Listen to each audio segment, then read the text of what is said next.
Stop కాదు, వాళ్ళకి set కావాలి కదా. అట్లా కాదన్న, వాళ్ళకి సెట్ కావాలి కదా. మన డిస్టర్బ్ అయితే సెట్ కాదంటే ఇది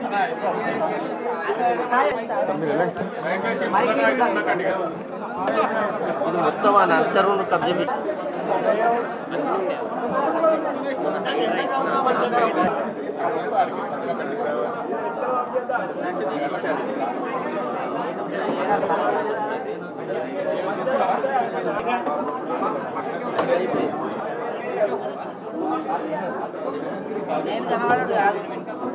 ఇట్లకి వెళ్ళి అందరు అన్న సెషన్ బ్యాగ్ కూడా ఉందా అక్కడ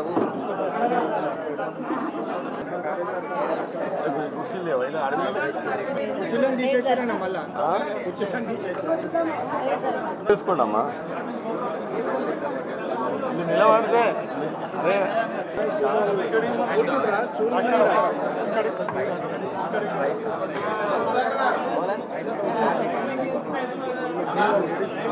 కూర్చోండి ఇంకా ఉన్నది లేడీస్ కూర్చోండి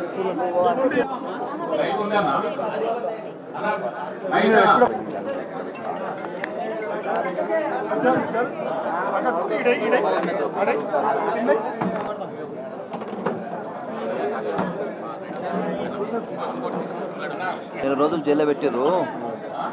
మళ్ళీ ఇవాళ మినిస్టర్ పొంగులేటి వాళ్ళది రేట్ లేదు, ఇప్పటివరకు ఏం లేదని చెప్పినాను. చిన్నదని చెప్పినాను, చాలా చిన్నది. 20 ఏళ్ళ నుంచి నాకు ఉద్యమంలో పాల్గొని నాతో నా అని చెప్పి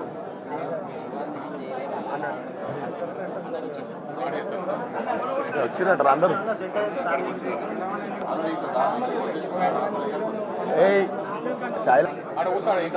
శశి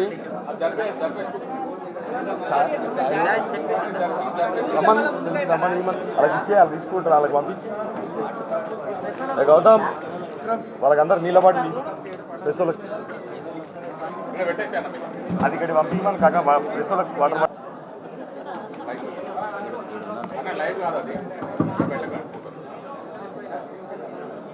అన్న ఒక వెయిట్ చేస్తారు.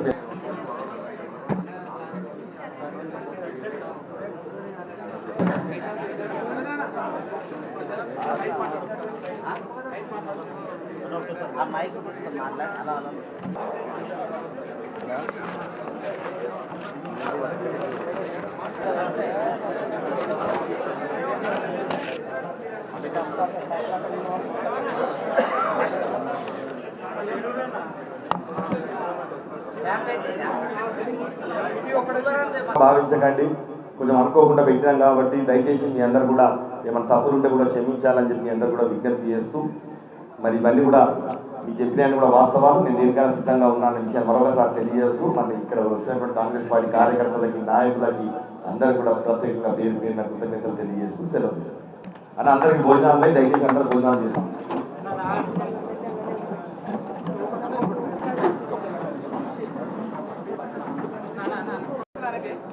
మరి ఈరోజు మరి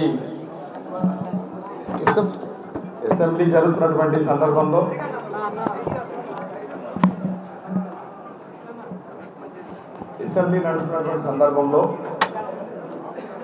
మరి అసెంబ్లీలో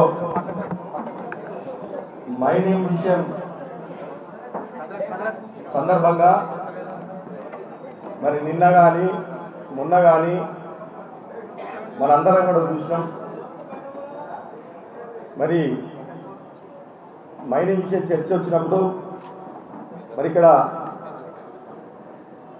మరి మాజీ మంత్రివర్యులు హరీష్ రావు గారు మరి ఇక్కడ స్థానిక శాసనసభ్యుల గురించి, వారి సోదరుల గురించి ఏదో చిన్న తప్పు, చిన్నది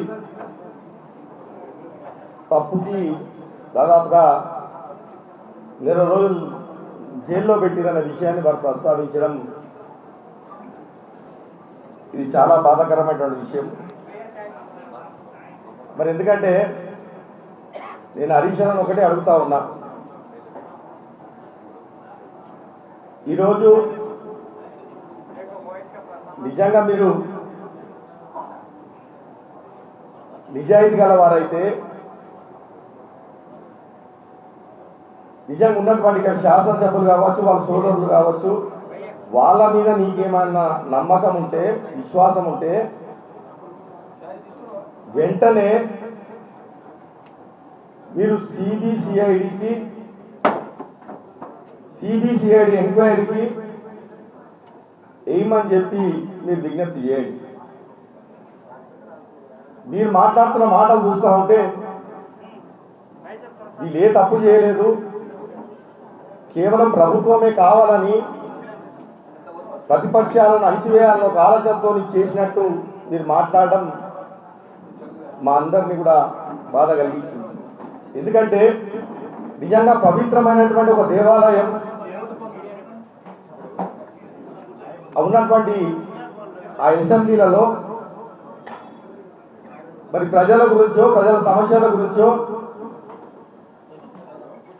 ఉన్నటువంటి అభివృద్ధి విషయాలలో అవిటి మీద మాట్లాడితే బాగుండేది, ప్రజలు ఎదుర్కొన్న సమస్యల మీద మాట్లాడితే బాగుండేది. కానీ ఇలాంటి అవినీతి పనుల గురించి, ఇట్లాంటి స్కామర్ల గురించి, ఇట్లాంటి దొంగల గురించి, ఇట్లాంటి భూ కబ్జాగారుల గురించి మీరు వెంకేసుగా రావడం, మీరు ముఖాలను పుచ్చుకోవడం అది మీకే సిగ్గు చేయడం అని చెప్పి కూడా ఈ సందర్భంగా నేను తెలియజేస్తాను. ఎందుకంటే ఈ ప్రాంతంలో ఏ చెట్టును అడిగినా, ఏ పుట్టను అడిగినా, ఏ రాయిని అడిగినా ఇలా భాగవతం మొత్తం కూడా, ఈ అవినీతి పనులు మొత్తం కూడా ప్రతి ఒక్కరు కూడా చెప్తారు. ఇలా ఈరోజు వీళ్ళు ఏం చేయలేదనో, వీళ్ళకి కావాలని రాజకీయ కక్ష చేస్తున్నానో అని మీరు ఎంతేసుకొస్తున్నారే. ఈరోజు వీళ్ళు చేసింది ఇంత అంతా కాదు. ఈరోజు 2023 మార్చి నాడే మీ ప్రభుత్వం ఉన్నప్పుడే, మీరు మంత్రి గారుగా, జిల్లా మంత్రిగా ఉన్నప్పుడే మరి ఈ మైనింగ్లో అక్రమం జరిగింది, ఎంకరేజ్మెంట్ అయ్యిర్రు, పరిమితి మించి ఈరోజు ఈ తవ్వకాలు జరిగినాయి అని చెప్పి పీసీబీ వాళ్ళు ఆల్రెడీ క్లోజర్ లెటర్ ఇవ్వడం జరిగింది. మరి మార్చి 3వ నెల 2023 నాటి నుంచి మరి 6-7 నెలల సంధి మరి మీ ప్రభుత్వమే ఉన్నప్పుడు మరి క్లోజర్ లెటర్ ఇచ్చినప్పటికీ కూడా ఎందుకు దాని మీద యాక్షన్ జరగలేదని అడుగుతా ఉన్నా. మళ్ళీ ఈరోజు నేను నాకు ఒకటే అడుగుతా ఉన్నా, అందరూ కూడా అనుమానిస్తూ ఉన్నారు. ఈరోజు ఇవన్నీ కూడా జరగడానికి మీరందరూ ఊరుకున్నారు. ఆ రోజు నుంచి మీ ప్రభుత్వాలు ఊరుకునే, మీరు ఊరుకున్నారంటే మళ్ళీ ఈరోజు మీ వాటా ఎంత వచ్చింది అన్నది అడుగుతా ఉన్నారు. అందరూ అనుమానం పడతా ఉన్నారు. మీకు కూడా ఇలా షేర్లు ఉన్నాయేమో అని అడుగుతా ఉన్నారు, మీకు కూడా ఇలా వాటాలు ఉన్నాయేమో అడుగుతా ఉన్నారు. ఈరోజు మైపాల్ రెడ్డి గారు దోషిన దాని మీద, మైపాల్ రెడ్డి గారు అక్రమంగా చేసిన దాని మీద మరి మీ వాటా మీకు పంపిస్తున్నారు అని చెప్పి అడుగుతా ఉన్నారు. ఈరోజు అందరూ కూడా అనుమానం పడతా ఉన్నారు. మరి వీళ్ళని ఎన్కేసుకొస్తున్నాం అంటే, ఇలాంటి దొంగలని, ఇలాంటి కబ్జాకోరులను ఎన్కేసుకొస్తున్నాం అంటే మరి ఈరోజు తప్పకుండా అందులో మీ భాగస్వామ్యం ఉందని చెప్పి మేమందరం కూడా భావిస్తా ఉన్నాం.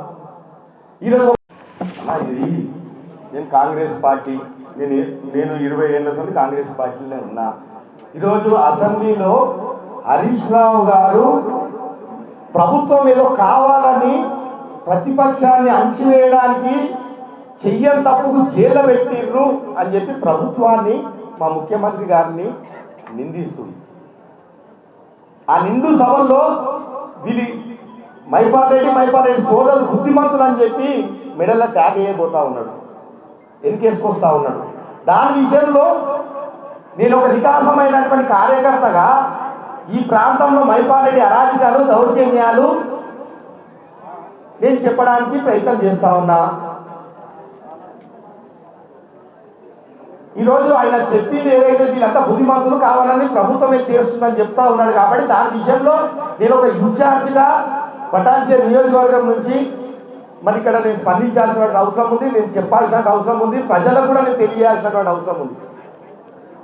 కాబట్టి వీళ్ళ అరాజకాలు, వీళ్ళ దౌర్జన్యాలు, ఈ వాస్తవాలు నేను ప్రజలకు దృష్టికి తీసుకెళ్తా ఉన్నాను మీ ద్వారా. ఈ నీతి తప్పిన రాజకీయాలు అయితే నేను చేయాలి. కాటా శ్రీనివాస్ గౌడ్ అని చెప్పి రాష్ట్రంలో ఎవరిని పోయి అడిగినా కానీ కాటా శ్రీనివాస్ గౌడ్ అంటే కాంగ్రెస్ పార్టీ కదా అంటారు. ఈరోజు ఎన్నున్నాడో తెలియదు, ఎప్పుడు ఏ రాత్రి ఏ పార్టీలో ఉంటాడో, పొద్దుగాల ఏ పార్టీ ఉంటాడో తెలియదు, పూటకో పార్టీ మారేటోడు. వీళ్ళ అవసరాల గురించో, పరిస్థితుల గురించో, డెవలప్మెంట్ గురించో అని చెప్పి వచ్చి లాస్ట్కి ఆడ 3 సార్లు బీఫామ్ ఇచ్చిన వాళ్ళ ఆ బీఆర్ఎస్ పార్టీకి మోసం చేసినావు. నీకు కాలు పదపం కట్టుకొని తిరిగిన టీఆర్ఎస్ పార్టీ కార్యకర్తలని మోసం చేసి ఈ ప్రాంతంలో 3 సార్లు నీకు ఓటేసినటువంటి ప్రజలను మోసం చేసినావు. మరి అవసరాలకు డెవలప్మెంట్ గురించి నేను కాంగ్రెస్ పార్టీలకు నేను వచ్చినానని చెప్పి ఈరోజు మున్సిపల్ ఎలక్షన్ వచ్చే ఒక 2 రోజుల ముందు కాంగ్రెస్ పార్టీకి వెన్నుపోటు చేసినావు. ఈరోజు ఆయన నేను నిజంగా చెప్తున్నా, ఈ విషయంలో కూడా చెప్తా ఉన్నానన్న, మీకు కూడా క్లారిటీ కావాలి. ఎందుకంటే ఒకసారి నేను కూడా చెప్పేస్తే బాగుంటుంది. ఈరోజు 5 మున్సిపాలిటీలు గెలిచినా అని చెప్పి ఆయన మాట్లాడుతూ ఉన్నాడు కదా.